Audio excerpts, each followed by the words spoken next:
Shalom, selamat pagi Bapak Ibu Saudara-saudari. Kita bersyukur pada pagi hari ini kita diberi kesempatan untuk kita beribadah kepada Tuhan. Memulai ibadah kita, saya mengajak jemaat Tuhan untuk bangkit berdiri, kita bersaat teduh sejenak.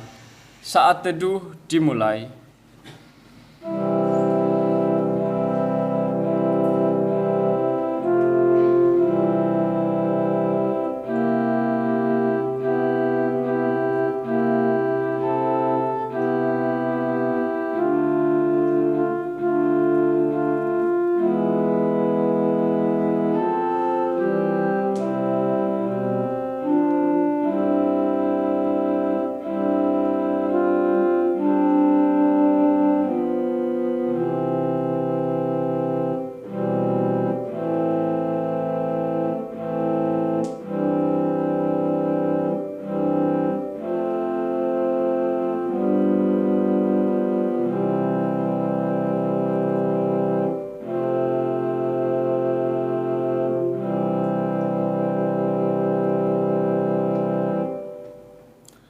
Pertolongan kita adalah dalam nama Tuhan yang menjadikan langit dan bumi. Amin.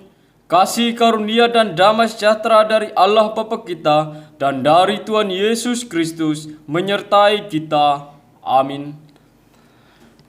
Mari kita memuji Tuhan dari pujian KPPK nomor 16. Berilah hormat padanya, kita menyanyikan 3 kali.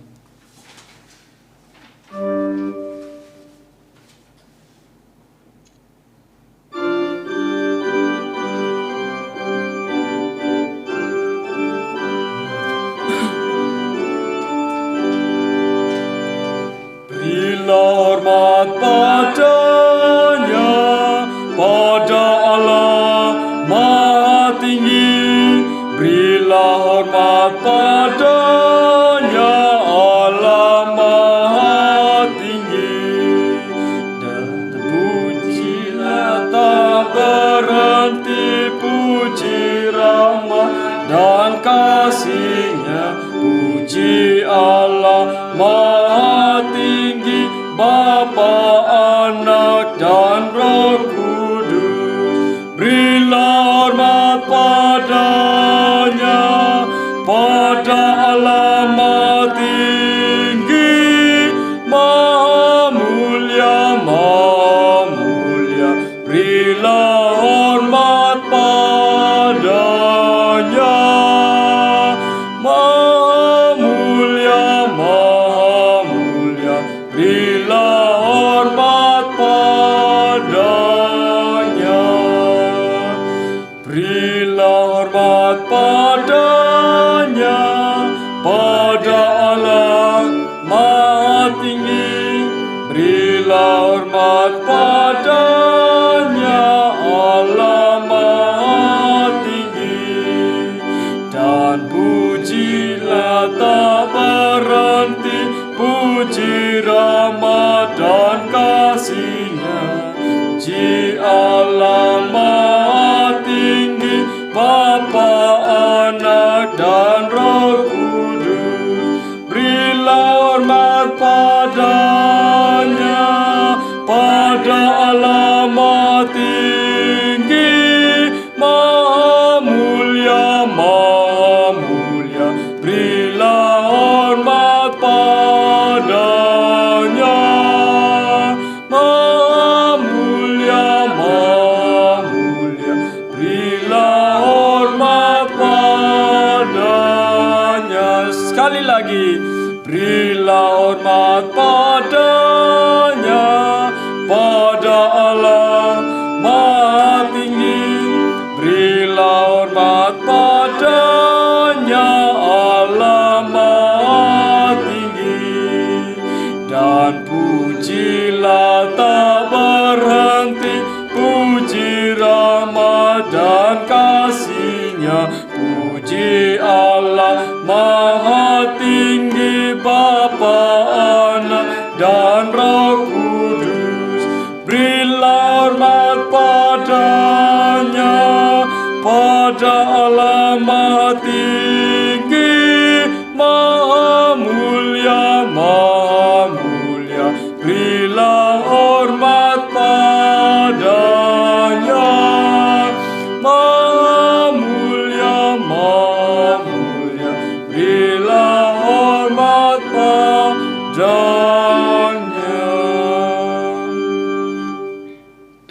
Mari kita bersatu di dalam doa kita berdoa.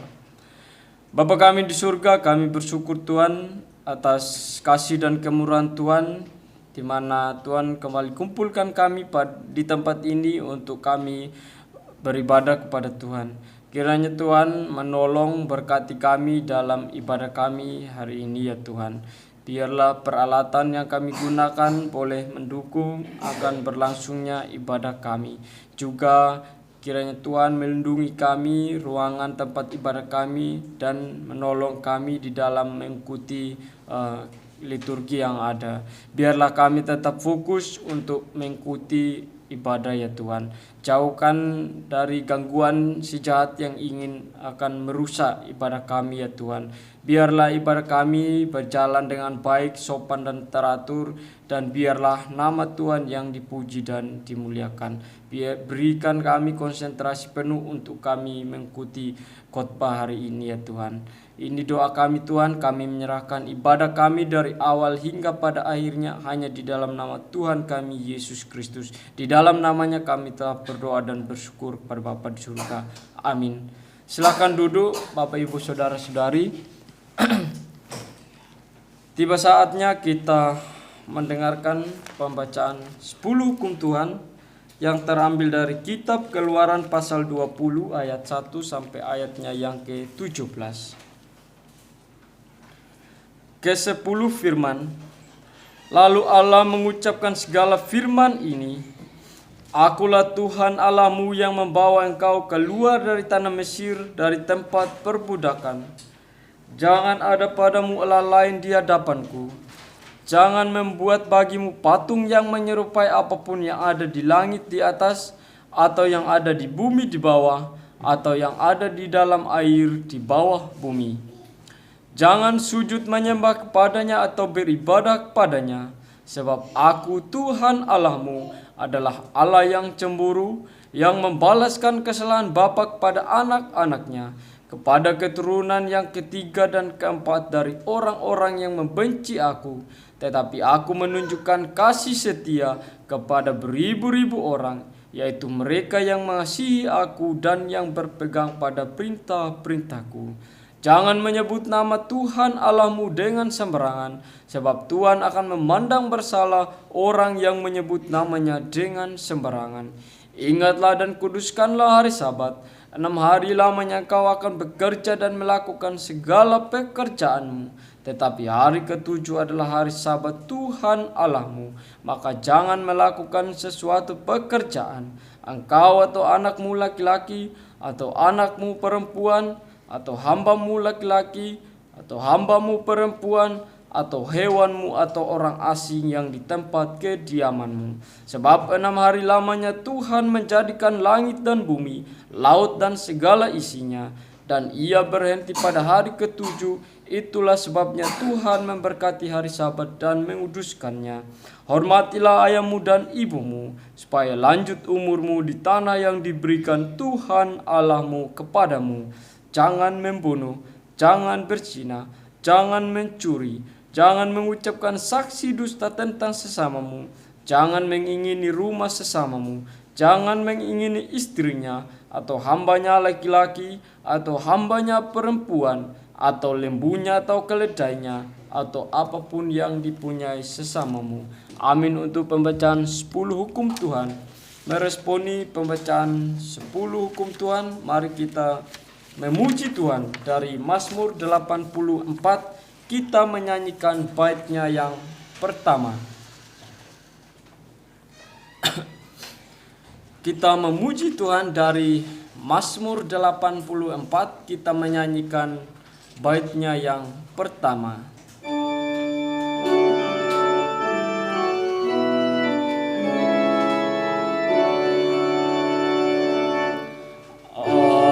Alangkah indah bagiku, ya Tuhan, kediaman-Mu, tempat umat-Mu Kau berkati. Rindu dan hancur jiwaku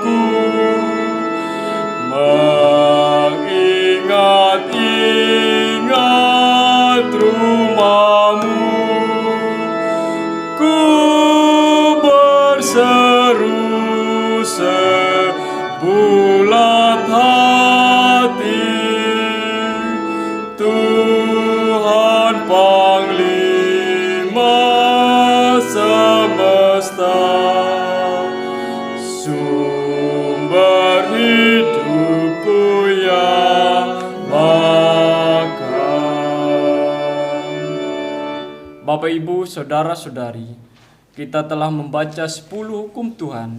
Mari kita melihat diri kita. Kita menyadari bahwa kita adalah manusia yang dikandung dan diperanakan dalam dosa. Tentu kita adalah manusia yang tak luput dari salah dan dosa. Oleh karena itu sudah selayaknya kita memohon pengampunan pada Tuhan, juga kita memohon pembaruan hidup dan mohon pencerahan Roh Kudus. Mari kita bersatu di dalam doa. Kita berdoa. Bapa kami di surga, kami bersyukur Tuhan. Kami telah diingatkan dan kami telah ditegur melalui pembacaan 10 hukum Tuhan. Kami melihat diri kami. Kami adalah manusia yang penuh celah, yang penuh salah dan dosa ya Tuhan.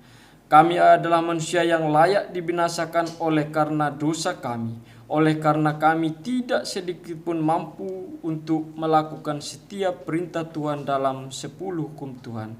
Tetapi kami bersyukur oleh karena Kristus kami telah dimenangkan, kami telah menjadi pemenang oleh karenanya, di mana Ia telah menanggung dosa kami di atas kayu salib. Terima kasih Tuhan, dan biarlah sebagai orang yang telah dimerdekakan dari dosa kami boleh memaknai itu dan kami boleh hidup di dalam Tuhan dan hidup untuk Tuhan. Kiranya Tuhan terus menolong kami, membarui kami, untuk kami boleh setia di dalam Tuhan. Kami juga memohon pembaruan hidup dan pencerahan Roh Kudus di dalam kehidupan kami, sehingga kami terus dicerahkan dan kami terus ditegakkan dan kami terus boleh ada dalam kedaulatan Tuhan atau hidup dalam kehendak Tuhan. Bapa di surga, kami memohon pengampunan hanya di dalam nama Tuhan kami, Yesus Kristus. Di dalam namanya kami telah berdoa dan bersyukur kepada Bapa di surga. Amin. Bapak, Ibu, Saudara-saudari, mari kita kembali memuji Tuhan. Dari Mazmur 84, kita menyanyikan baitnya yang pertama, keempat, dan kelima.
Bait keempat.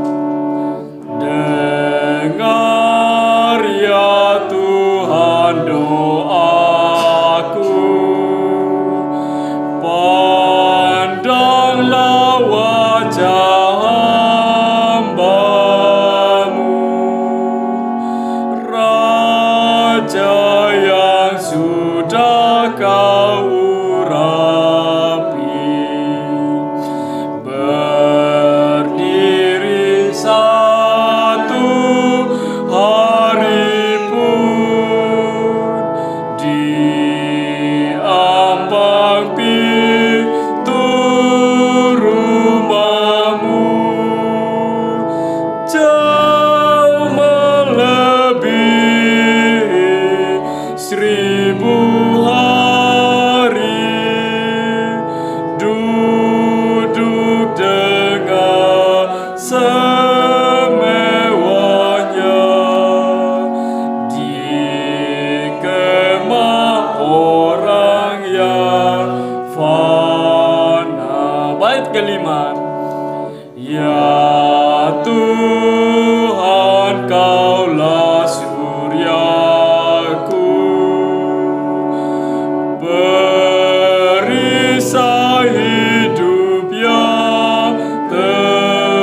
pujikan Tuhan Panglima semesta. Umat-Mu berbahagia.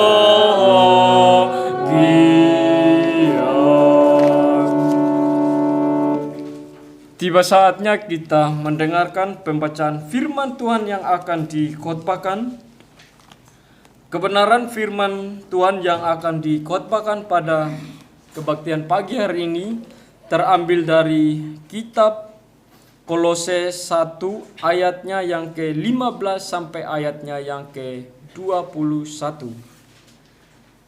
Firman Tuhan terambil dari surat Paulus pada jemaat di Kolose 1 ayatnya yang ke-15 sampai ayatnya yang ke-21.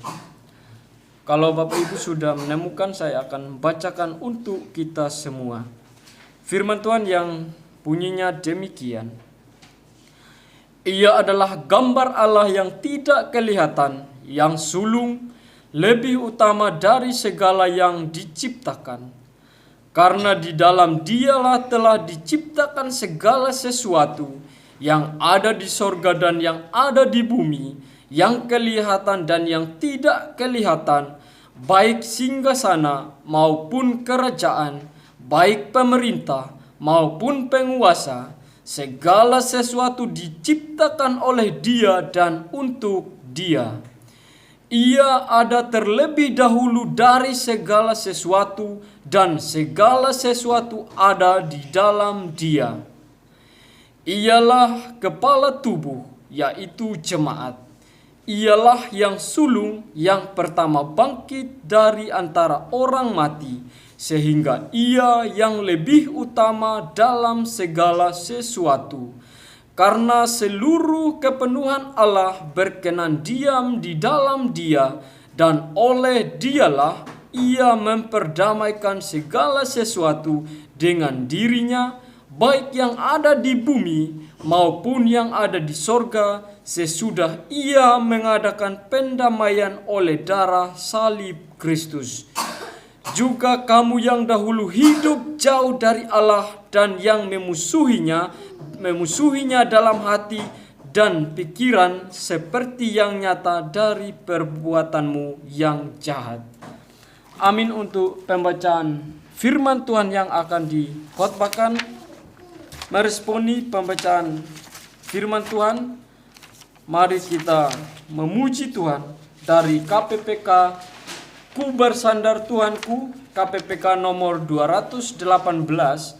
Ku bersandar Tuhanku, kita menyanyikan ketiga baitnya.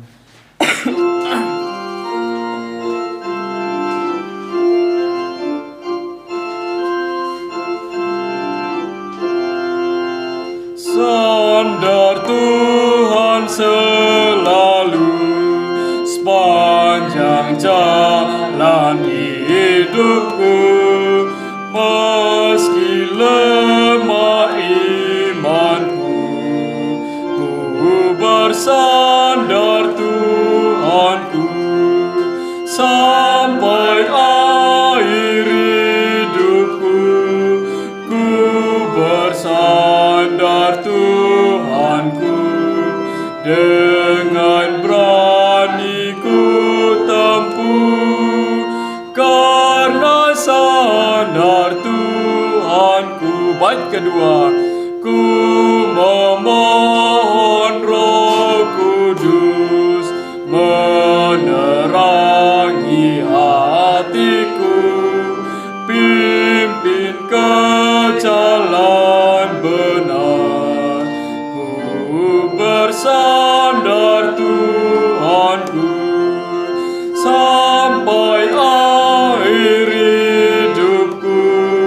Ku bersandar Tuhanku, dengan berani ku tempuh, karena sandar Tuhanku. Bait ketiga, jalan aman puji Dia, jalan gelap Tuhan serta saat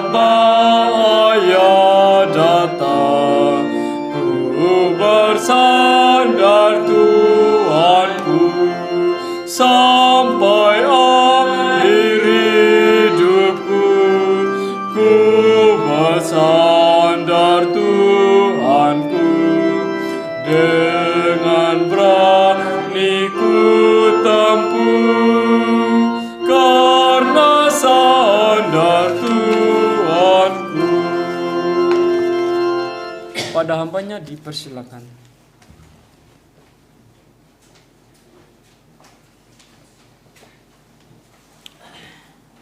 Mari kita berdoa. Bapa di surga, terima kasih Tuhan untuk pagi hari ini kami akan mendengarkan firman Tuhan. Kiranya Tuhan menolong kami, memberkati kami, dan memberikan pencerahan kepada kami sehingga kami boleh mendengarkan firman Tuhan dan tidak berlalu begitu saja. Tapi kami boleh mendengarkan firman, kami boleh paham, kami boleh juga hidup di dalam firman Tuhan yang kami pahami itu. Terima kasih Tuhan, pimpin kami segala kuasa kegelapan yang mengganggu pemberitaan firman Tuhan. Kiranya Tuhan sendiri yang menyingkirkan dari tempat ini. Dalam nama Tuhan Yesus Kristus kami berdoa. Amin. Saudara, hari ini kita akan membahas mengenai keutamaan Yesus Kristus, keutamaan Tuhan Yesus Kristus di atas segala-galanya, di atas gereja dan juga apa yang dianggap sebagai orang-orang suci di dalam kekristenan. Nah, saudara, kalau saudara memperhatikan bahwa di dalam pembacaan firman Tuhan tadi itu dijelaskan mengenai keutamaan Tuhan Yesus atas segala sesuatu, bahkan terhadap penguasa pemerintah, entah yang kelihatan maupun tidak kelihatan, Kristus berada di atas segalanya. Dan oleh karenanya saudara, kekuasaan Kristus itu tidak terbatas hanya pada gereja saja. Kekuasaan Tuhan Yesus itu ada pada seluruh alam semesta. Dia berdaulat mutlak atas segala sesuatu. Namun fokus kita hari ini adalah, walaupun saya akan membahas setiap ayat-ayat itu nanti dengan cara yang ringkas saudara, tetapi fokus kita adalah keutamaan Tuhan Yesus di atas gerejanya dan di atas orang-orang hebat di dalam sejarah gereja. Mereka yang disebut orang-orang suci dan lain sebagainya. Nah, saudara, sadar atau tidak, di dalam kekristenan itu kita sering berfokus kepada manusia. Ada gereja tertentu yang menjadikan pendetanya itu sebagai panutan. Pendetanya dianggap orang yang hebat sekali, orang yang harus diikuti, dan ketika pendetanya itu berhalangan khotbah, jemaat ramai-ramai tidak datang. Dan mereka tidak dengarkan pengkhotbah penggantinya pendeta itu, saudara. Ada banyak seperti itu di gereja-gereja tertentu. Bahkan ada pendeta yang hampir-hampir didewakan.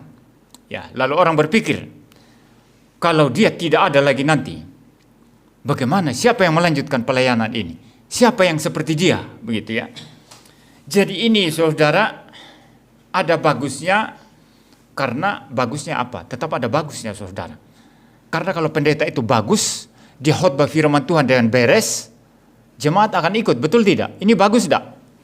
Iya, tapi negatifnya juga tidak kalah merusaknya saudara. Kalau sampai menganggap pendeta itu sebagai sudah setengah dewa, sebagai orang hebat, jemaatnya melihat pendetanya bukan melihat Kristus, ini sangat-sangat berbahaya. Saudara, itu dalam gereja-gereja Protestan, saudara, sering terjadi seperti itu. Di gereja Katolik itu ada orang-orang yang disucikan. Maka kita kenal itu istilah santo, istilah santa, Santa Maria, Santo Petrus, Santo Paulus, Santo Agustinus, dan lain sebagainya. Ada orang-orang yang disucikan. Saudara, bahkan dalam gereja Katolik melangkah lebih jauh, orang-orang suci ini mempunyai jasa perbuatan baik yang berlebih. Untuk diri mereka lebih dari cukup. Ada kelebihannya. Nah, saudara bisa berdoa, meminta kelebihan jasa-jasa orang suci ini untuk juga boleh diaplikasikan kepada saudara-saudara. Itu kepercayaan Katolik, saudara. Jadi jasa-jasa orang suci ini bisa juga diaplikasikan kepada saudara, sehingga saudara bisa dibereskan dosa-dosanya oleh jasa-jasa orang suci. Sekali lagi, ada peninggian yang tidak tanggung-tanggung terhadap Bunda Maria. Dianggap sebagai lahir tanpa dosa asal, dan selama hidup Bunda Maria tidak pernah berbuat dosa. Dan lebih jauh lagi, di dalam Kejadian 3 ayat 15 ketika dikatakan keturunan perempuan akan meremukkan kepala ular, keturunan perempuan yang dimaksud adalah Maria, Bunda Maria yang meremukkan kepala ular. Dan kita Protestan menafsirkan itu adalah Tuhan Yesus yang mengalahkan kuasa setan yang meremukkan kepala ular. Jadi ada peninggian yang tidak seharusnya kepada Bunda Maria. Ini namanya pengkultusan terhadap manusia, saudara. Jadi tidak peduli saudara juga bukan orang Katolik ya, orang Protestan. Tapi kalau melihat pendeta itu seperti orang yang sudah sangat-sangat hebat sekali, bahkan saudara berpikir kalau dia tidak ada lagi yang ganti nanti, ini pikiran yang sangat konyol sekali. Mirip saya waktu saya kecil dulu, saudara. Waktu saya kecil, masih SD, masih SMP ya. Tiap lihat berita tentang Presiden Soeharto, saudara yang muda ini nggak ngerti Presiden Soeharto ya. Wah, orang hebat. Lalu mulai berpikir, kalau Presiden Soeharto ini nanti sudah meninggal, siapa yang bisa gantikan? Lalu ditambah dengan bumbu-bumbu orang-orang tua pegawai-pegawai negeri itu ya. Oh, enggak ada lagi yang gantikan Presiden Soeharto.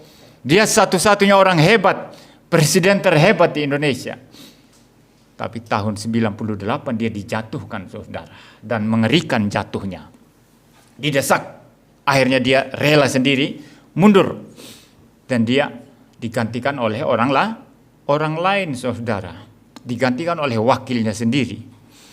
Jadi saudara, yang namanya manusia itu tidak ada malaikat, tidak ada orang hebat. Semua orang berdosa. Baru-baru ini kalau saudara mungkin memperhatikan ada pendeta reform besar sekali di Amerika Serikat. Cukup terkenal ya, tapi kalau saya tidak, bahkan saya belum pernah mendengarkan khotbahnya itu. Cuma saya tahu namanya. Saya kadang-kadang baca tentang dia. Ya, itu jatuh saudara dalam dosa seksual. Pendeta reform. Lalu mungkin kalau orang Katolik dengar saya ini, nah kamu bilang kemarin Paus Yohanes yang ke-12 itu bejat sekali sifatnya, bahkan mati terbunuh karena berbuat zina. Nah lihat pendeta reform, poin saya bukan itu. Poin saya adalah kamu meninggikan Paus, mengatakan Paus itu infallible, tidak berdosa, bersalah dalam perkataannya ketika dia mengajar. Dalam kapasitas kepausannya. Saya katakan tidak mungkin. Yang namanya manusia berdosa, mengajar bisa salah. Yang namanya manusia berdosa, mengajar bisa sesat, saudara. Pendeta sama, saudara. Maka untuk menunjukkan bahwa Paus juga hanya manusia berdosa, saya memberikan, di pangku aja. Saya memberikan contoh ekstrim, ya. Saya memberikan contoh ekstrim mengenai Paus Yohanes yang ke-12 itu berzina seumur hidup itu Paus itu. Kalau paus-paus lainnya itu tidak punya istri, dia beda sendiri, dia punya istri. Dan seumur hidupnya dia hanya berzina kerjaannya sampai mati dibunuh oleh suami yang istrinya dia zinahi. Saudara. Nah, itu yang dilakukan oleh Paus Yohanes yang ke-12.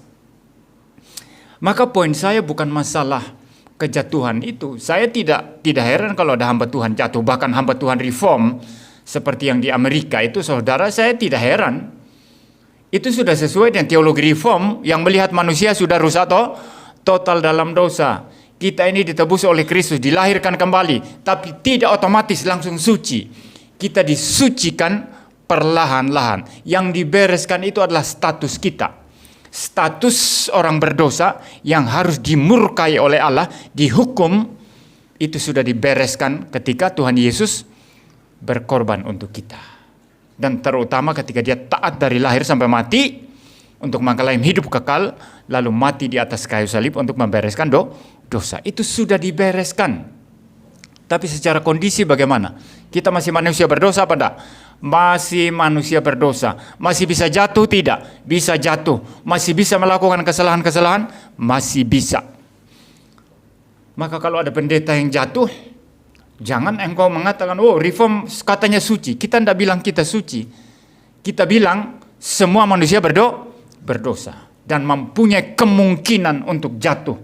Bahkan jatuh dalam dosa yang rusak sekali. Ya, jadi intinya adalah apa? Tidak ada manusia yang kita boleh tinggikan. Maka saya menantang, ya bukan menentang ya, bukan menantang ya, menentang ya. Kalau ada pengajaran sekolah minggu yang pengajaran moral, khotbah moral. Apa yang kita belajar dari Abraham, saudara? Abraham adalah orang beriman. Dia taat kepada Tuhan. Dia tidak tahu itu. Pergi ke tanah Kanaan kemana dia tidak tahu. Yang penting taat Tuhan. Abraham adalah teladan kita. Itu khotbah sampah itu bagi saya. Ya sorry aja, itu bagi saya khotbah sampah. Karena itu akan menghasilkan orang-orang yang mengidolakan Abraham nanti. Ya bukan Abraham ini ya, Abraham tokoh perjanjian lama. Akan mengidolakan Abraham. Saudara mengidolakan Petrus. Ya, Petrus adalah tokoh hebat, paus yang pertama. Ya oke, tidak apa-apa, silakan kalau itu yang kau yakin dia paus yang pertama. Ya, kalau saya tidak percaya dia paus, dia adalah rasul bukan paus. Lalu kemudian imannya begini. Tapi Alkitab berkata dia menyangkal Tuhan Yesus 3 kali. Anda mau teladani itu juga. Bahkan dalam tradisi gereja, dia katanya masih menyangkal Tuhan Yesus sebelum mati disalib terbalik. Dia melarikan diri dari penganiayaan Kaisar Nero.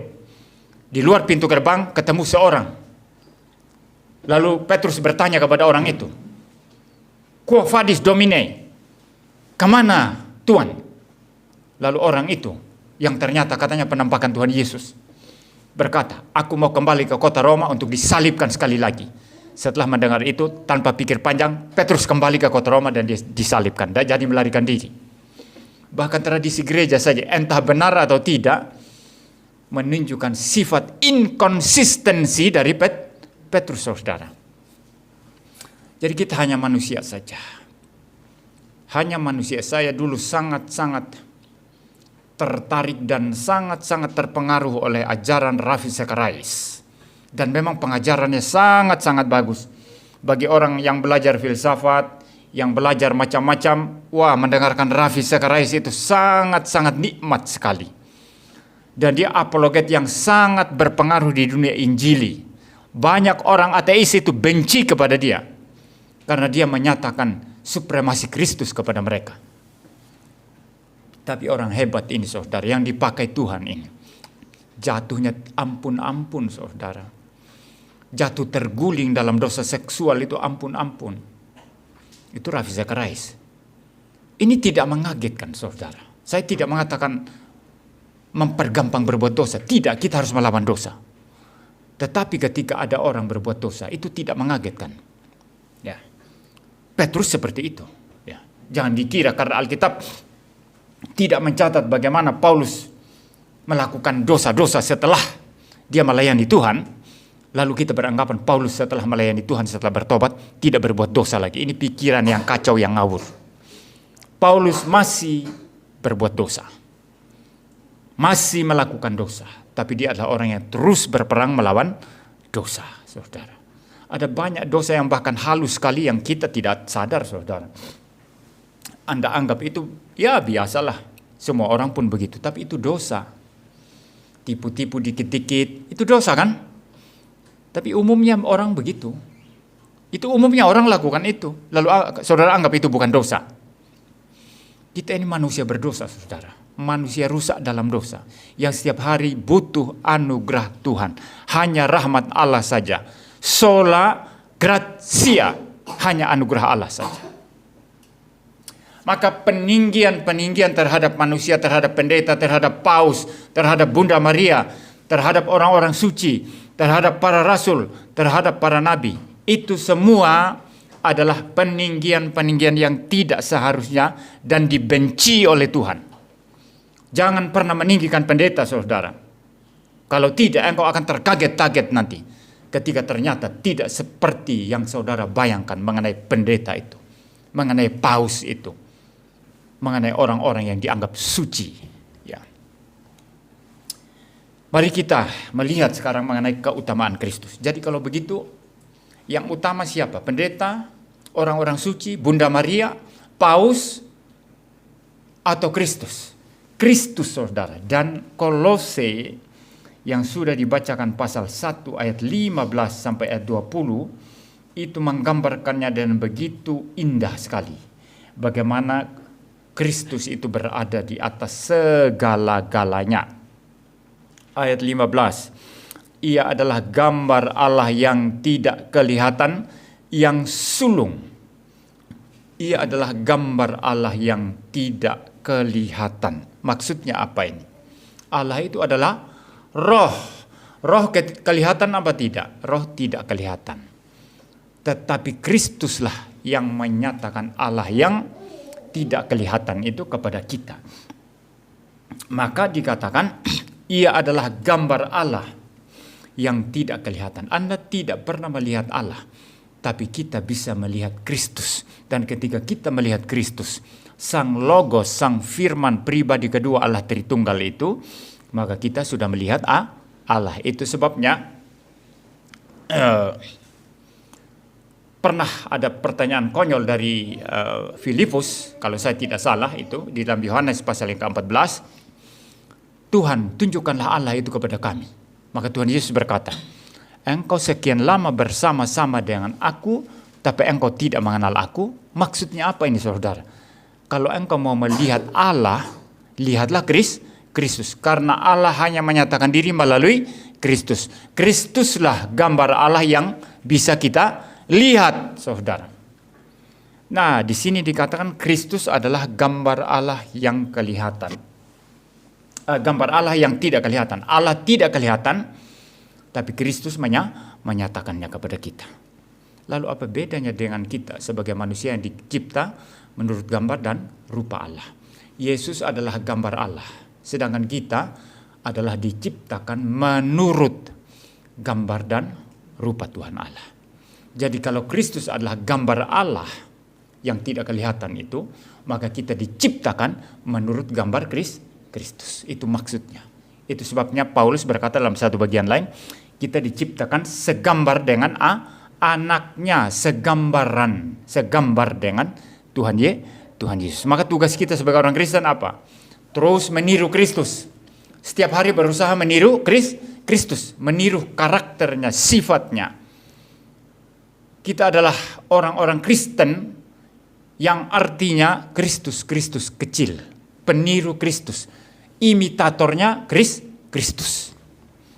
Jadi saudara, Yesus adalah gambar Allah yang tidak kelihatan itu.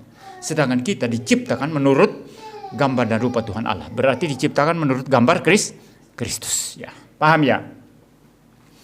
Baik, itu keutamaan yang pertama. Kalau Kristus adalah gambar Allah yang tidak kelihatan, maka Kristus adalah Allah itu sendiri. Ya, dia adalah Allah itu sendiri, saudara. Ya. Sama seperti saudara lihat saya, ini ilustrasi saja terbatas ya. Tapi saudara jangan menafsirkan ini nanti, oh ini menyatakan tentang Allah Tritunggal ya. Tidak, saya tidak sedang memberikan ilustrasi mengenai Allah Tritunggal di sini. Tapi untuk menjelaskan ini tadi, bahwa Kristus adalah gambar Allah yang tidak kelihatan. Nah saudara, bisa lihat enggak roh saya?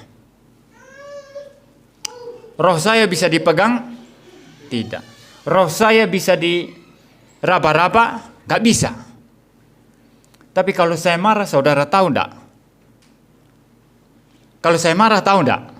Tahu dari mana? Dari wajah saya ini. Wajah saya yang saudara lihat ini. Dan dari suara saya. Paham ya? Jadi tubuh saya ini alat ekspresi bagi jiwa yang tidak kelihatan. Saudara lihat jiwa saya yang tidak kelihatan melalui tubuh.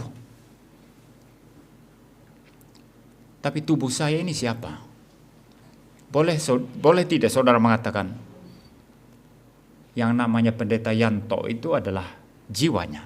Tubuhnya ya bukan, tubuhnya itu cuma gambar aja itu. Cuma rupa aja tubuhnya itu. Saya adalah keseluruhan ini saudara. Tubuh dan jiwa saya adalah pribadi saya, paham? Ya, ini hanya ilustrasi saja untuk menjelaskan ini mengenai istilah gambar tadi saudara. Dan saya tidak sedang menjelaskan Trinitas di sini ya. Karena kalau menjelaskan Trinitas, ilustrasi tadi pun itu tidak nyambung, tidak relevan ya saudara ya. Jadi kalau dikatakan di sini, Kristus adalah gambar Allah yang tidak kelihatan, maka Kristus sendiri itu adalah Allah saudara. Sama seperti ketika saya melihat saudara Tony ini saudara.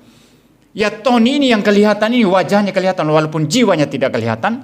Ya Tony ini yang kita lihat ini. Tony adalah pribadinya Tony ini yang kita kelihatan. Ya yang kita lihat. Saudara paham ya? Jadi saudara, Anda tidak bisa memisahkan antara Kristus dengan Allah yang tidak kelihatan, dengan Bapa yang tidak kelihatan. Anda ketika melihat Kristus, Anda melihat Allah yang tidak kelihatan, saudara. Kristus adalah pribadi kedua Allah Tritunggal yang selalu menyatakan Allah kepada kita, yang selalu menyatakan siapa Allah itu. Ya. Lalu saudara, kemuliaan atau keutamaan Kristus yang kedua itu dikatakan di ayat 16 saudara. Mungkin saya masih baca di ayat yang ke-15 ya. Dikatakan di sana, ia lebih utama dari segala yang diciptakan.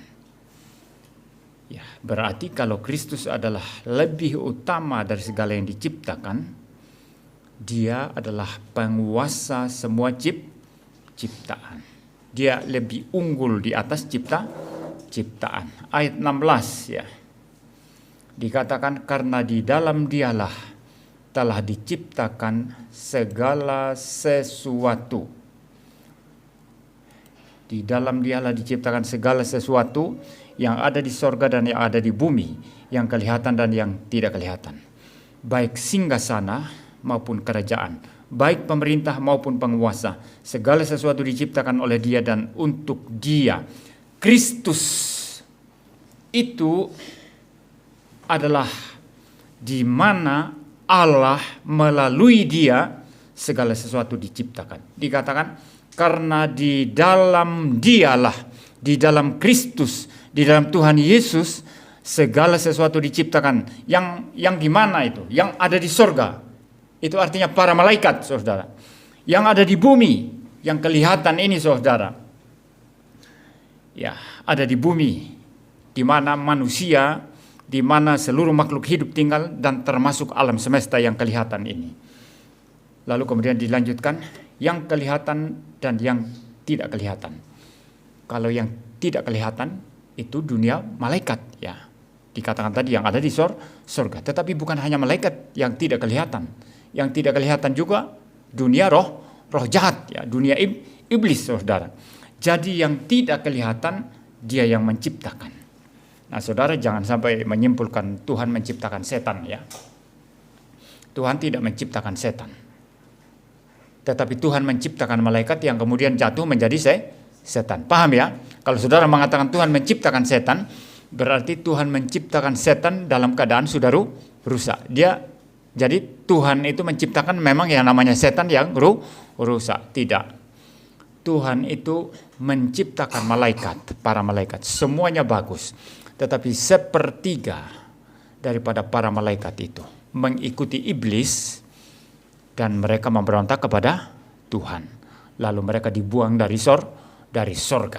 Ya. Jadi Tuhan tidak menciptakan setan, tapi menciptakan malaikat yang kemudian memberontak kepada Tuhan, menjadi setan. Ya, jelas ya?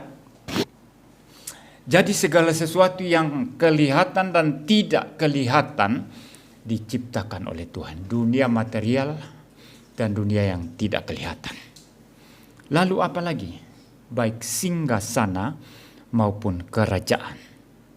Baik pemerintah maupun penguasa. Segala sesuatu diciptakan oleh Dia dan untuk Dia. Jadi singgasana kerajaan, pemerintah, penguasa ini maksudnya apa? Raja-raja, penguasa-penguasa, pemerintahan yang ada di dunia ini maupun di dalam dunia yang tidak kelihatan. Semua diciptakan oleh Dia. Di dalam dunia malaikat juga ada malaikat yang memimpin, ada malaikat yang menjadi anggota, saudara ya. Tidak semua malaikat itu sama kedudukannya. Ada malaikat yang khusus memuji-muji Tuhan, ada malaikat yang khusus menjaga kesucian Tuhan. Ya, ada yang istilahnya itu kerub dan serafim. Ya, saudara paham ya? Ada para malaikat yang diperintahkan untuk menjaga Taman Eden ketika Adam dan Hawa sudah dikeluarkan agar mereka tidak masuk lagi. Paham? Ya, jadi malaikat itu fungsinya, tugasnya macam-macam. Dan mereka tentu mempunyai hierarki ya. Jangan kita mengatakan semua malaikat itu sama saja. Bahkan dalam perkataannya Tuhan Yesus, dalam pengajarannya dia pernah mengatakan, jangan, ini saya parafrase ya, jangan meremehkan anak-anak. Karena ada malaikat mereka yang selalu menatap wajah Bapa di surga. Artinya anak-anak itu dijaga oleh para malaikat, saudara. Nah, apakah kita masing-masing ada malaikat yang Tuhan utus untuk menjaga? Saya tidak tahu. Tapi dari perkataan Tuhan Yesus itu jelas bahwa orang-orang pilihan Tuhan itu dijaga oleh para malaikat, saudara. Ya, saudara paham ya? Ini baru tahu ya. Mungkin saudara pikir ini ajaran Katolik begitu ya, jadi semua Katolik begitu ya. Tidak, saudara. Alkitab yang berkata begitu. Ada malaikat mereka yang selalu menatap wajah Bapamu di surga. Saya ini parafrase ya, saudara, bisa tidak persis ya. Tapi yang jelas poin saya adalah apa? Ada malaikat yang berjaga-jaga untuk anak-anak Tuhan, untuk orang-orang percaya. Ya, kadang-kadang kalau saya berdoa, saudara, untuk sesuatu hal, saya berkata, biarlah kiranya ketakutan dan kegentaran dari pihak Tuhan menggentarkan seluruh tempat itu, sehingga tidak ada orang yang berani bermain-main dengan pekerjaan Tuhan.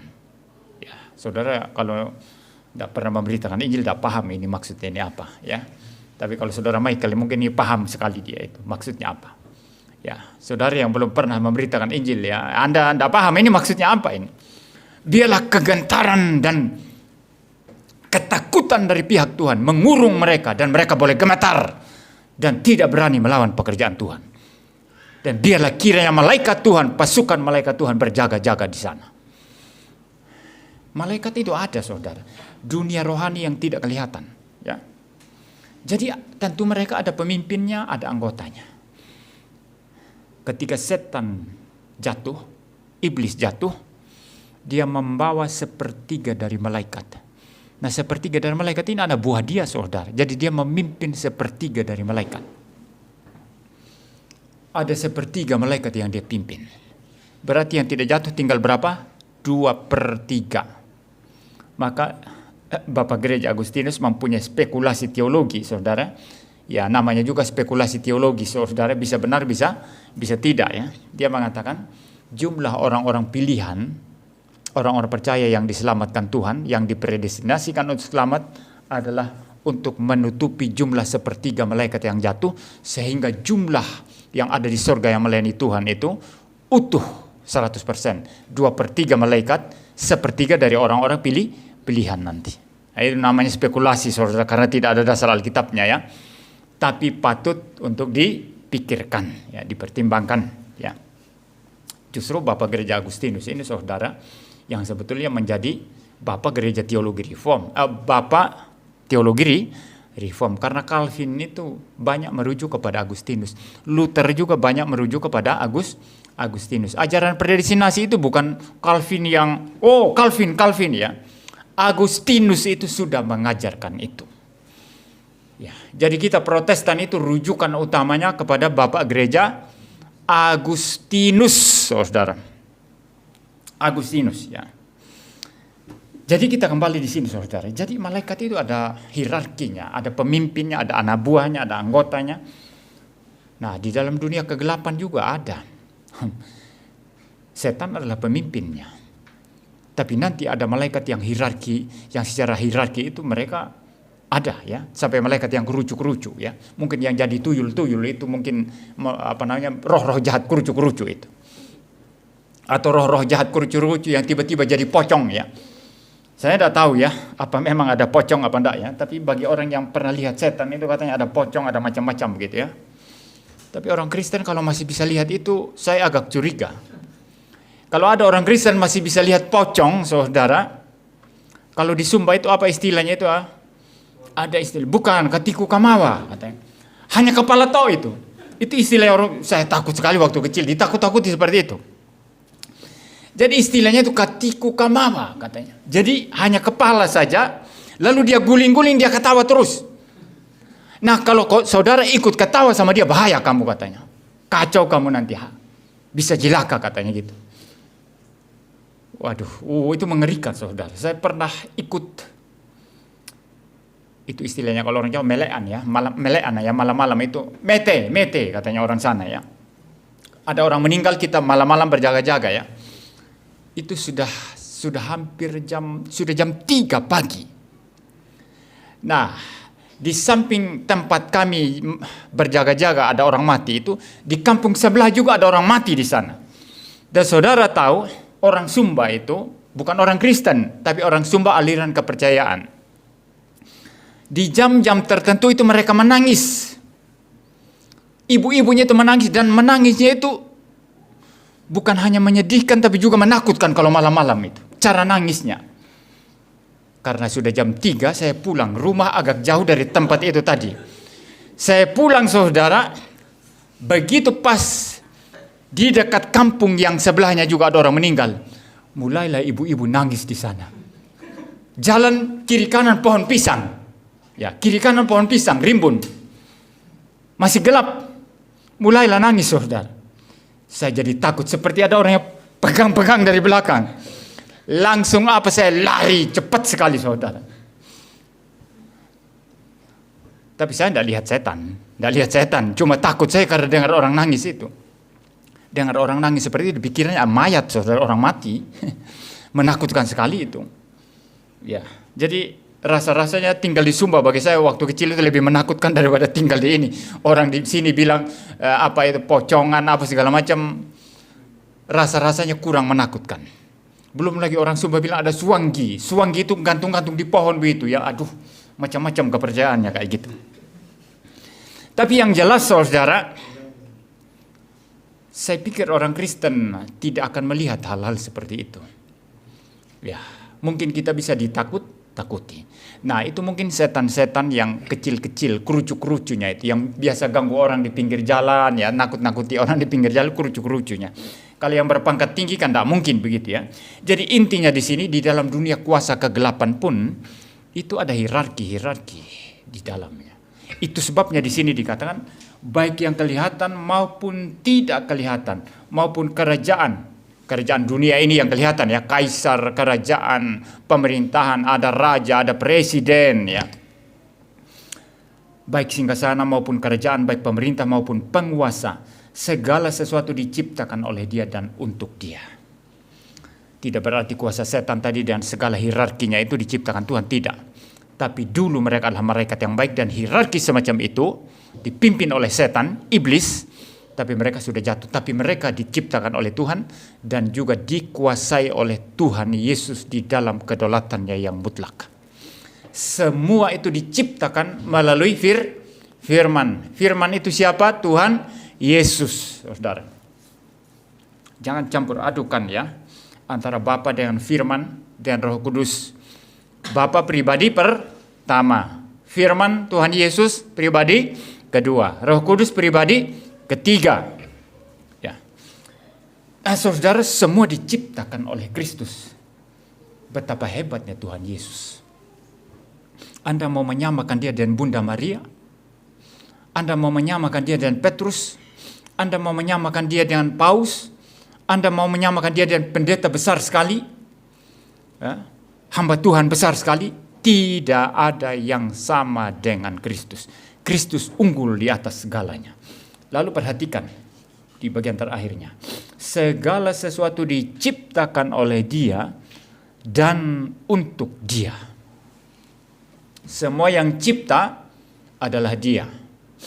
Tadi dikatakan di dalam Dia diciptakan. Berarti Bapa mencipta melalui Kristus. Tapi di sini dikatakan apalagi? Ya.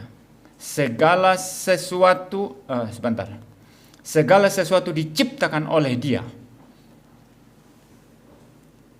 Karena segala sesuatu diciptakan di dalam Dia hanya melalui kuasa firman, maka Yesus juga adalah pencipta, mencipta bersama-sama dengan Bapa, mencipta bersama-sama dengan Roh Kudus, saudara. Jadi Allah Bapa mencipta melalui firman, dan semua yang Allah Bapa cipta melalui firman jadi di dalam kuasa Allah Roh Kudus, dinyatakan, direalisasikan dalam kuasa Allah Roh Kudus, ya. Jadi saudara lihat di sini, diciptakan oleh Dia, oleh Kristus, dan untuk Kristus. Betapa hebatnya Tuhan Yesus. Betapa hebatnya Dia.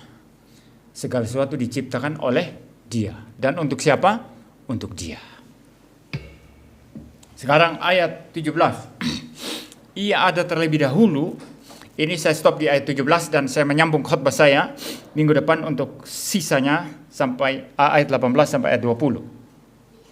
Perhatikan ayat 17. Ia ada terlebih dahulu dari segala sesuatu, dan segala sesuatu ada dalam Dia. Ada dua hal di sini yang kita pelajari.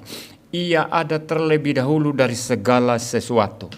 Berarti kalau Dia ada lebih dahulu dari segala sesuatu yang dicipta, berarti Dia adalah Allah yang kekal. Karena yang ada sebelum segala sesuatu ada hanya Allah. Berarti Yesus adalah Allah. Maka tidak heran ketika dalam kitab Keluaran, ketika Tuhan Yesus di sana, Kristus menampakkan diri kepada Musa. Kaget mungkin ya yang nggak ngerti ya. Kok Kristus kan baru lahir pada hari Natal. Kok bisa dalam perjanjian lama sudah ada Kristus? Ya, kalau saudara pikir Kristus terbatas hanya lahir pada hari Natal, ya itu memang sepertinya benar, tapi itu sesat, salah itu. Tuhan Yesus Allah yang kekal. Dia adalah firman Allah yang kekal. Dia ada selama-lamanya. Yang lahir pada hari Natal itu adalah kemanusiaan Kristus yang bersatu dengan natur ilahinya. Berapa natur Tuhan Yesus? Ada dua. Dia adalah Allah 100% dan kealahannya itu adalah kekal, tidak terbatas, maha kuasa, berdaulat mutlak atas segala sesuatu. Tapi kemanusiaannya baru ada setelah lahir di kandang di kota Bethlehem melalui Bunda Maria. Baru saat itu kemanusiaannya ada. Tapi kemanusiaannya itu tidak bisa dipisah dari kealahannya. Bersatu dalam satu pribadi firman atau logos. Nah, Yesus sebagai Allah, Dia ada secara kekal. Maka ketika Kristus menampakkan diri kepada Musa dalam perjanjian lama, Musa bertanya, kalau orang Israel itu bertanya kepada saya, siapa yang mengutus engkau? Siapa namamu? Lalu Tuhan menyatakan namanya siapa? Aku adalah aku. I am that I am. Maksudnya apa aku adalah aku ini? Maksudnya bahwa Dia Allah yang tidak bergantung, Allah yang kekal, Allah yang tidak tunduk pada keharusan apapun. Karena kalau Dia adalah Allah yang bergantung, Allah yang tunduk kepada keharusan apapun, tidak ada pengharapan bagi Musa untuk pergi memimpin orang Israel keluar dari Mesir. Allahnya juga bergantung kok. Allahnya butuh makan juga kok. Allahnya juga ternyata tidak berdaulat, tidak kekal. Apa bedanya dengan Firaun, penguasa Mesir? Jadi saudara, Allah menyatakan diri, aku adalah aku. Aku tidak bergantung kepada apapun. Aku adalah aku. Maka saudara tidak boleh menyatakan diri, aku adalah aku ya. Saya waktu sekolah S1 dulu itu ada mahasiswa kurang ajar saya dengar. Tapi dia tidak paham mungkin kalau itu kurang ajar sekali ya. Ketika ngomong-ngomong sama temannya. Ya. Ketika ngomong-ngomong sama temannya itu loh. Temannya tanya. Lalu jawabnya apa? Aku adalah aku. Inilah kesombongan manusia. Saudara bilang aku adalah aku. Pulang-pulang minta makan sama orang tua. Betul ya? Nanti tiap habis bulan uang kiriman orang tua habis. Mulai telepon-telepon. Ya, telepon-telepon saudara, ya. Mulai cari utangan, pinjam. Berarti bukan aku adalah aku. Kita ini ditopang oleh banyak hal, saudara. Maka tidak boleh ada orang egois, ya. Tidak boleh ada orang egois. Bisa dikira bisa hidup sendiri, bisa tidak boleh, saudara. Kita ini manusia yang bergantung kepada segala sesuatu. Entah sarana gratis yang Tuhan berikan seperti udara, oksigen, tidak perlu bayar, maupun yang kita bayar. Semua kita bergantung dari itu. Anak-anak bergantung kepada orang tua. Nanti kalau orang tua sudah tua, bergantung kepada anak-anak. Kamu bergantung kepada sekolahmu, betul tidak? Kalau sekolahmu tidak mau meluluskan kamu karena dianggap kamu tidak layak lulus, apa? Mau apa? Jadi kita tidak bisa mengatakan aku adalah aku, tidak boleh itu. Ya, itulah kejahatan di hadapan Tuhan. Hanya Tuhan sendiri yang boleh berkata, aku adalah aku. I am that I am. Ya. Kenapa Tuhan aku adalah aku? Karena dia kekal. Karena dia tidak terbatas. Karena dia tidak tunduk di bawah keharusan apapun. Dia cukup di dalam dirinya sendiri. Tidak bergantung. Allah yang independen. Kristus seperti itu. Karena dia adalah Allah. Itu sebab di dalam perjanjian baru ketika orang Yahudi mau debat sama Tuhan Yesus. Yesus berkata, kamu membangga-banggakan Abraham. Saya parafrase lagi ini ya saudara ya. Kamu tahu tidak bahwa sebelum Abraham dilahirkan, aku ada. Before Abraham was born, I am. I am maksudnya present itu. Tidak bentuk lampau, tidak bentuk masa yang akan datang baru ada, tidak. Dia ada, menunjukkan kekekalannya. Sebelum Abraham dijadikan, aku ada kata Tuhan Yesus. Maka mereka marah sekali. Umurmu baru berapa tahun? Umur saja nggak sampai 50 tahun. Masa kamu kira kamu lebih tua dari bapa kami Abraham? Mereka bodoh. Otak mereka melekat tertutup, tidak melihat Kristus yang dijanjikan dalam perjanjian lama. Karena mereka sudah ditutup oleh setan, oleh kuasa dosa. Maka pikiran mereka tidak terbuka terhadap Kristus yang ada di hadapan mereka. Jadi Yesus itu saudara, dalam kealahannya itu dia kekal. Ya. Jadi dikatakan di sana, ia ada terlebih dahulu dari segala sesuatu. Dan segala sesuatu ada di dalam dia. Segala sesuatu ada di dalam dia. Dua hal yang kita pelajari dari sini. Kalau segala sesuatu, saudara tahu tidak segala sesuatu maksudnya apa? Yaitu tadi yang sudah disebut. Dunia kelihatan dan dunia tidak kelihatan. Dunia rohani dan dunia material. Seluruh alam semesta yang kelihatan yang begitu luas. Saudara bisa ukur luasnya alam semesta? Para ilmuwan sudah mengatakan kita tidak ada batasnya ini ruang ini tidak ada batasnya. Menurut mereka ya. Tapi kalau ruang itu diciptakan Tuhan tentu ada batas. Tapi ilmuwan yang tidak mampu menemukan batasnya karena terlalu besar, terlalu raksasa alam semesta ini. Itu baru alam semesta yang kelihatan. Dunia yang kelihatan saudara sudah tahu. Kita tidak tahu dunia malaikat itu seperti apa. Paham ya saudara ya? Jadi dikatakan di sini saudara, ya, segala sesuatu ada di dalam dia. Berarti kalau segala sesuatu, dunia kelihatan dan tidak kelihatan, seluruh alam semesta, dunia rohani, dunia malaikat, bahkan dunia setan itu berada dalam dia. Jangan heran lagi nanti, oh dunia setan kok ada dalam dia. Iya jelas. Kalau setan berada di luar Tuhan, maka Tuhan tidak menguasai setan ya. Paham ya? Jangan jadi orang Kristen yang pikirannya kacau ya saudara ya. Lalu saudara berpikir, setan itu gak mungkin berada dalam Kristus. Kenapa? Karena setan adalah jahat, najis. Bagaimana mungkin ada dalam Kristus? Definisi ada dalam Kristus apa? Mereka berada dalam Kristus maksudnya berada dalam kehadiran dan kekuasaan kedaulatan Kristus. Bukan berada dalam kehadiran Kristus yang penuh cinta, penuh berkat, penuh sukacita, bukan. Itu gerejanya itu yang hadir seperti itu, dan para malaikat yang suci di sorga. Tapi kalau iblis, dia ada di dalam Kristus, di hadapan Kristus, di dalam kehadiran Kristus, tapi dalam kehadiran murka Kristus, dan tunggu waktu nanti untuk dihukum, saudara. Ya, jadi saudara, seluruh ciptaan itu, segala sesuatu berada dalam Kristus. Ini berarti apa, saudara? Berarti Kristus maha hadir.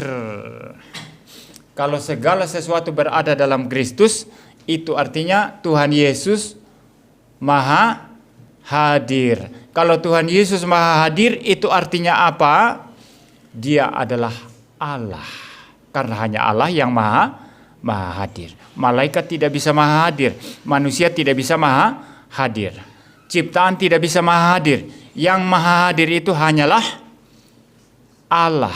Karena Kristus adalah Allah, maka dia maha hadir. Saudara lihat betapa supremasinya Kristus di sini. Betapa unggulnya Tuhan Yesus. Jadi saudara masih mencari panutan manusia, masih mau cari Bunda Maria yang saudara mau tinggikan, masih mau cari paus, cari pendeta, cari romo, cari manusia yang mau ditinggikan begitu. Tidak penting semua itu, saudara. Itu semua menyesatkan. Kristus cukup. Ya, Kristus itu cukup, saudara. Oleh karena itu, saudara, yang pertama-tama frase ini menyatakan kemahahadiran Kristus karena dia adalah Allah, ya. Dan segala sesuatu ada di dalam dia. Hal yang kedua, kalau segala sesuatu ada di dalam dia, maka segala sesuatu ditopang oleh siapa? Ditopang oleh Kristus, ya. Segala sesuatu ditopang oleh Kristus. Kalau saudara membandingkan itu di dalam Ibrani pasal 1 ayat yang ketiga, dikatakan di sana, ia adalah cahaya kemuliaan Allah dan gambar wujud Allah, dan menopang segala yang ada dengan firman-Nya yang penuh kekuasaan, dan seterusnya, saudara, ya. Ada istilah di sana, ia adalah cahaya kemuliaan Allah. Ini Tuhan Yesus maksudnya, saudara, ya. Ia adalah cahaya kemuliaan Allah dan gambar wujud Allah. Istilah gambar tadi saya sudah jelaskan. Dan dikatakan, dan menopang segala yang ada dengan firman-Nya.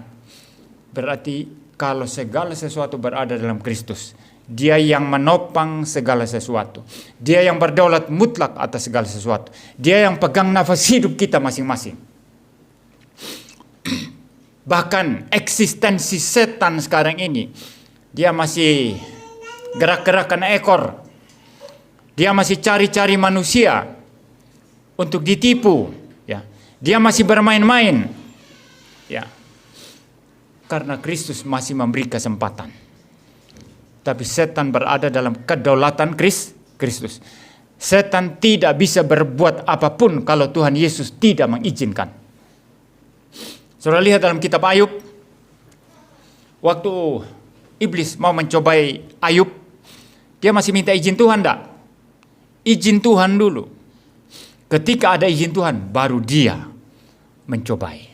Nah, kalau kita orang Kristen sering takut ini, takut itu, ya. Tidak berani ini, tidak berani itu. Kalau saya kritik ini nanti bagaimana kalau saya macam-macam, dipukul lah dia. Kalau memang Tuhan Yesus mengizinkan dipukul, ya tidak apa-apa dipukul sebagai anak Tuhan. Loh, kenapa harus takut, saudara? Ya. Takut ini, takut itu, takut ini, takut itu. Orang yang takut ini, takut itu, saudara, sama sekali nggak akan bisa melayani Tuhan. Tidak mungkin bisa melayani Tuhan, ya. Ngambil keputusan apa, takut ini, takut itu, takut ini, takut ini, ya.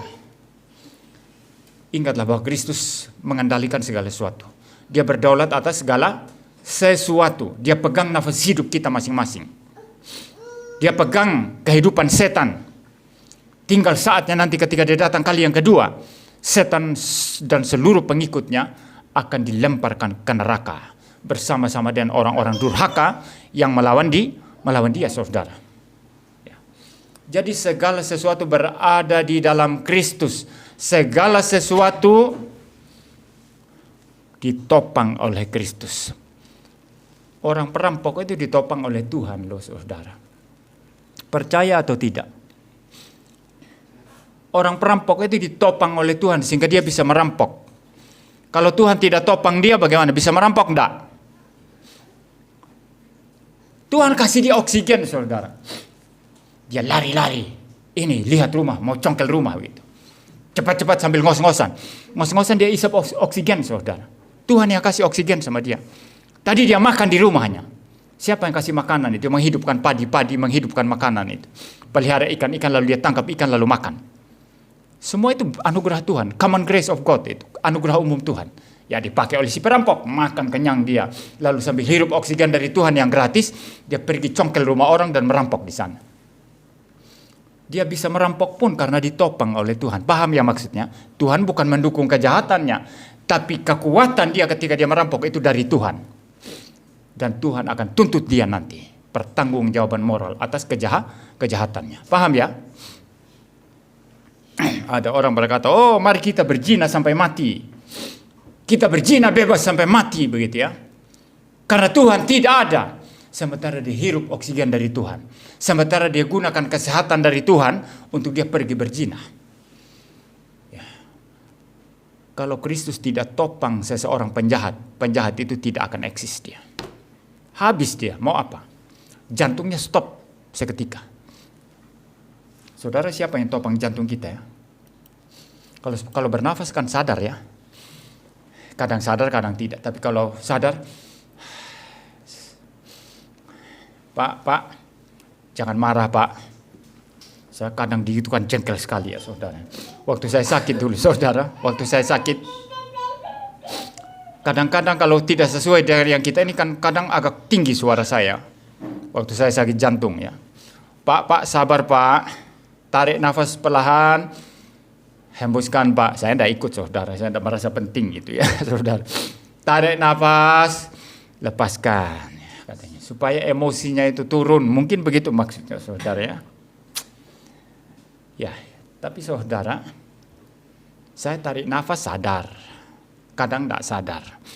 Tapi yang saudara tidak sadar sama sekali itu jantung. Kamu tidur malam, masih sadar tidak jantungmu gerak atau tidak? Sadar tidak sadar, kamu kerja. Mungkin ada orang mengutuk-ngutuk Tuhan. Orang yang tidak percaya Tuhan mengutuk-ngutuk Tuhan. Sambil jantungnya terus bekerja. Memompa darahnya. Supaya dia bertahan hidup. Itu semua dikendalikan Tuhan. Tuhan yang pegang. Ada yang percaya jantung itu mempunyai kelistrikan sendiri. Itu istilah medis ya saudara ya. Saya tidak bisa menjelaskan itu ya saudara ya. Yang menyebabkan dia secara konstan itu terus berdenyut begitu. Tapi itu siapa yang topang? Siapa yang topang itu? Tuhan saudara. Jadi tidak ada yang bebas dari topangan Tuhan. Karena segala sesuatu berada di dalam Kristus. Kalau kita mempunyai pemahaman seperti ini, jadilah kita orang yang bebas. Itu sebabnya Tuhan Yesus dalam Yohanes pasal yang ke-8 ketika dia berdebat dengan orang-orang bebal, orang-orang yang dipenuhi oleh kedengkian, dipenuhi oleh setan ya, yang melawan Kristus. Muncul perkataan penting dari Tuhan Yesus di situ. Kamu akan mengetahui kebenaran dan kebenaran itu akan memerdekakan kamu. Kalau kita berada dalam Kristus kita merdeka saudara. Karena kita tahu dia menopang segala sesuatu. Dia pegang segala sesuatu. Dia kendalikan segala sesuatu. Setan pun dia yang kendalikan. Neraka dia yang kendalikan. Sorga dia yang kendalikan. Orang-orang yang mau bakar gereja dia yang kendalikan. Orang-orang yang memaki-maki dia yang kendalikan. Semua dikendalikan oleh Kristus. Ya. Itu sebabnya hari Minggu stop semua. Tapi banyak orang tidak sadar. Orang maki-maki dia, tapi hari Minggu stop semua ya. Tanggal merah kan? Ini satu bukti kecil saja bahwa Tuhan Yesus mau menyatakan, aku berkuasa. Kalender itu dibuat berdasarkan hari lahir siapa? Kristus. Saya cuma agak kecewa aja. Tahun baru sama Natal beda-beda ya. Padahal sebetulnya tahun baru sama Natal itu satu itu. Tapi karena ada salah hitung dulu kalendernya itu. salah hitung penanggalan sehingga Natalnya berbeda dari tahun baru. Harusnya Natal dan tahun baru itu sama karena kalender Masehi dimulai pada saat Kristus lahir. Ya. Ini hanya contoh kecil kekuasaan Kristus di alam semesta ini. Walaupun kamu memaki-maki saya, walaupun kamu hina saya, walaupun kamu remehkan saya, tapi hari saya yang cipta, matahari saya yang cipta, bulan saya yang tentukan, tahun saya yang tentukan. You buat kalender mesti ikut hari lahir saya. Kita tidak dengar Tuhan Yesus bilang gitu ya. Ini saya cuma bahasa imajinatif saya saja. You bikin kalender harus ikut tahun lahir saya. You mau libur setiap minggu, mau kerja seminggu dan libur, harus ikut hari kebangkitan saya. Jadi kalender hari kelahiran, dimulai hari kelahiran Kristus. Yang tanggal merah setiap minggu berdasarkan hari kebangkitannya. Hari Paskah itu hari Minggu, hari kebangkitan Kristus. Di saat itu para murid mula-mula itu beribadah. Betapa berkuasanya Tuhan Yesus, saudara. Itu sebabnya saya lebih bergaya mengkhotbahkan Tuhan Yesus saja ya, daripada mengkhotbahkan. Kita belajar dari Abraham, saudara, kita belajar dari Musa, tapi Musa ini juga emosian, saudara. 2 loh batu dari Tuhan dia banting ke tanah. Gara-gara jengkel sama orang Israel yang menyembah berhala. Bikin patung lembu emas lalu mereka mulai arak-arak dan sembah. Ya, jadi jangan memperilah manusia. Hanya satu Tuhan kita yang kita kenal, yaitu Tuhan Yesus Kristus yang menyatakan Allah Tritunggal kepada kita. Bapa, Putra, dan Roh Kudus. Terpujilah Allah. Mari kita berdoa. Bapa di surga, terima kasih Tuhan untuk pagi hari ini, untuk firman-Mu. Terima kasih untuk kebaikan-Mu. Terima kasih untuk pencerahan yang Tuhan berikan kepada kami. Biarlah kami selalu mengutamakan Kristus, karena memang Dia yang utama. Kami bersandar kepada Dia, kami memberitakan Dia, kami memuji-muji Dia, kami mempertuhankan Dia dan memuliakan Dia dalam kehidupan kami. Biarlah kami pulang dengan firman Tuhan ini yang boleh hidup dalam hati kami, pikiran kami, dan kami boleh wujudkan dalam kehidupan kami setiap hari. Terpujilah Kristus, terpujilah Allah Tritunggal, Bapa, Putra, dan Roh Kudus. Amin. Saudara, kita akan memberikan persembahan. Saya minta Saudara Michael memimpin kita dengan memimpin persembahan dan lagu Mazmur 84. Sekaligus nanti akan memimpin doa syafaat.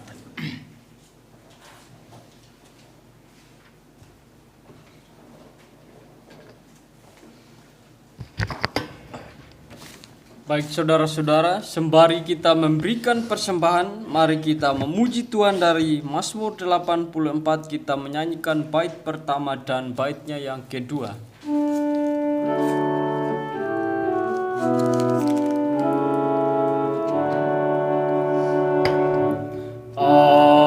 Alangkah indah bagiku, ya Tuhan, kediaman-Mu, tempat umat-Mu Kau berkati.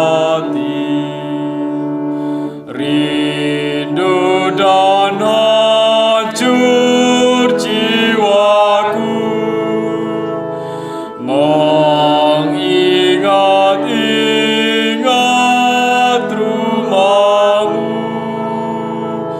Ku berseru sebulat hati, Tuhan Panglima semesta, sumber hidupku yang baka. Bait kedua. Beruntunglah di bait kudus, pipit dan walet yang terus.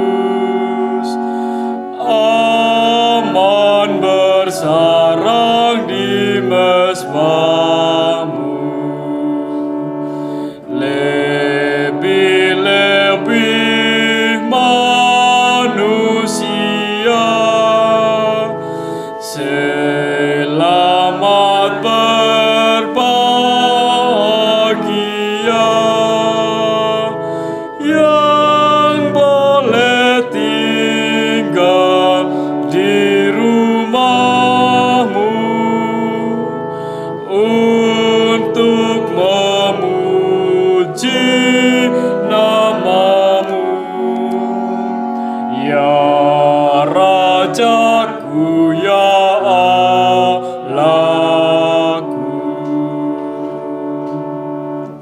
Mari kita masuk dalam doa syukur dan syafaat. Kita berdoa. Segala puji dan syukur hanya bagi-Mu Allah Bapa di surga. Kami berterima kasih Tuhan atas kebenaran firman Tuhan yang telah kami dengarkan, di mana kami telah belajar bahwa Yesus Kristus adalah satu-satunya yang utama dan betul-betul Tuhan dan Juru Selamat kami. Biarlah kami terus hidup di dalamnya ya Tuhan. Biarlah kebenaran firman Tuhan yang telah kami dengar tadi, kami boleh aplikasikan dalam kehidupan kami hari lepas hari. Dan biarlah kami menjadi pelaku firman Tuhan. Bapa di surga, kami juga telah memberikan persembahan. Kiranya persembahan yang kami berikan, Tuhan memberkati, dan biarlah keuangan kami boleh digunakan untuk pekerjaan Tuhan di dalam gereja di tempat ini. Berkati juga tangan-tangan yang telah memberikan persembahan, sehingga melalui kami semua gereja Tuhan boleh terus ditopang. Bapa di surga, kami berdoa Tuhan untuk setiap gereja yang saat ini melakukan persekutuan, baik gereja Reformasi Indonesia dimanapun berada, baik yang berada di Jawa, yang berada di NTT, Papua, Kalimantan, Bali, atau dimanapun berada. Kiranya Tuhan menolong dan memberkati gereja-gereja Tuhan ini. Memberkati hamba-hamba Tuhan dan jemaat-jemaat Tuhan. Berkati gereja ini supaya gereja ini melakukan kebenaran firman Tuhan yang sejati, yang sungguh-sungguh sola scriptura. Bapa di surga, kami juga berdoa untuk gereja bersaudara, reform bersaudara, baik yang berada di dalam negeri maupun di luar negeri. Kiranya Tuhan yang menolong dan berkati. Biarlah melalui gereja reform kebenaran terus ditegakkan dan orang boleh belajar di dalamnya. Kami menyayangkan dari gereja reform yang mungkin ada kesalahan. Kiranya Tuhan menegur, menyadarkan mereka sehingga mereka boleh kembali kepada jalan yang benar ya Tuhan, dan terus mempraktekkan kehidupan yang reform. Bapa di surga, kami berdoa untuk mereka yang terlibat dalam bidang misionaris, baik yang ada di dalam kota, yang berada di daerah terpencil sekalipun. Kiranya Tuhan menolong dan pelihara mereka. Berkati mereka, cukupkan mereka ya Tuhan dalam kehidupan mereka. Kami juga berdoa untuk mereka yang berkatut dalam bidang apologet. Kiranya Tuhan juga yang terus menolong. Biarlah melalui mereka kebenaran terus ditegakkan dan dinyatakan pada mereka yang belum mengenal Engkau, juga yang berusaha untuk menjatuhkan iman Kristen.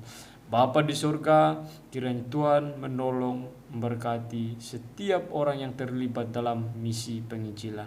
Kami berdoa untuk pemerintahan kami ya Tuhan. Pemerintahan dari tingkat tertinggi, dari presiden sampai pada yang terendah. Kiranya Tuhan terus menolong pemerintahan kami, para pemerintah kami, sehingga mereka boleh setia untuk menjalankan tanggung jawab mereka dan sesuai dengan hukum dan tidak menyimpang ya Tuhan. Jauhkan dari hal-hal korupsi, nepotisme atau hal kejahatan lainnya. Biarlah mereka melakukan tanggung jawab mereka sesuai pada porsinya ya Tuhan. Kami berdoa untuk bangsa dan negara kami. Biarlah negara kami ini semakin baik, semakin maju. Jauhkan dari hal-hal yang jauh dari hukum atau yang menentang hukum, terlebih yang menentang akan tindakan larangan agama ya Tuhan. Bapa di surga, kami berdoa untuk wilayah Kota Malang secara khusus. Kiranya Tuhan terus menolong Kota Malang, menolong dari wali kota, juga bupati dan pemerintah yang ada. Biarlah melalui mereka Kota Malang ini semakin maju, tertib, aman, dan juga penuh dengan toleransi ya Tuhan. Kami berdoa untuk rencana pilkada di waktu yang akan datang. Kiranya Tuhan juga yang menolong sehingga semua itu boleh berjalan dan berlangsung dengan aman dan tertib ya Tuhan. Bapa di surga, kami berdoa juga untuk rencana akan pelantikan presiden yang baru pada tanggal 20 Oktober. Kiranya Tuhan juga yang terus menolong. Dan kami berdoa untuk presiden kami yang baru nanti serta kabinetnya boleh menjadi pemimpin yang baik, bahkan boleh menjadi yang lebih baik lagi dari yang pernah ada ya Tuhan. Bapa di surga, sebentar lagi kami akan berpisah dari tempat ini. Kiranya Tuhan menolong kami, berkati kami. Kiranya jikalau Tuhan berkehendak, kami boleh kembali pada minggu yang akan datang untuk kami boleh kembali mendengarkan firman Tuhan di tempat ini. Ini doa kami Tuhan, ampuni setiap salah dan dosa kami. Hanya di dalam nama Tuhan kami Yesus Kristus, di dalam namanya kami telah berdoa, bersyukur dan bersyafaat. Amin.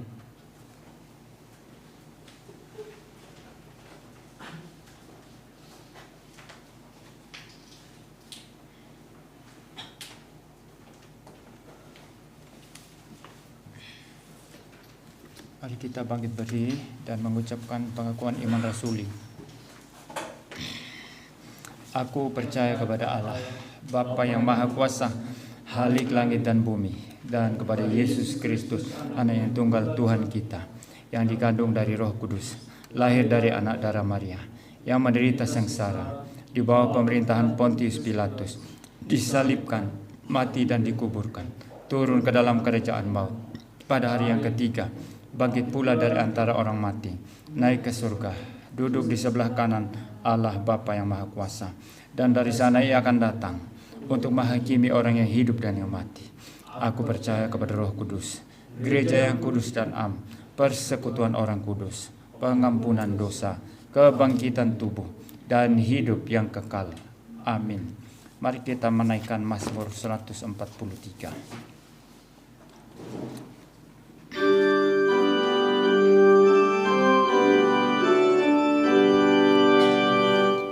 Tuhan Allahmu, pujilah, hai kamu para hamba-Nya, yang sampai larut malam terus berbakti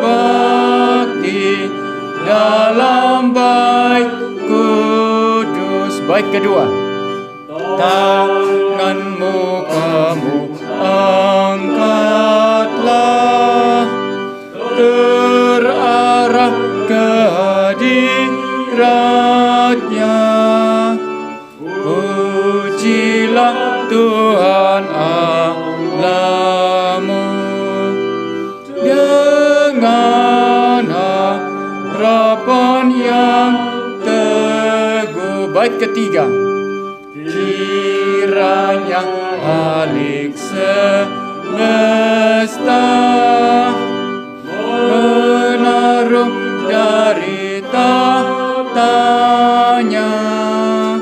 ke atas segenap jemaat, anugerah, kasih dan berkat. Jemaat Tuhan, pulanglah dan terimalah berkat Tuhan. Tuhan memberkati engkau dan melindungi engkau.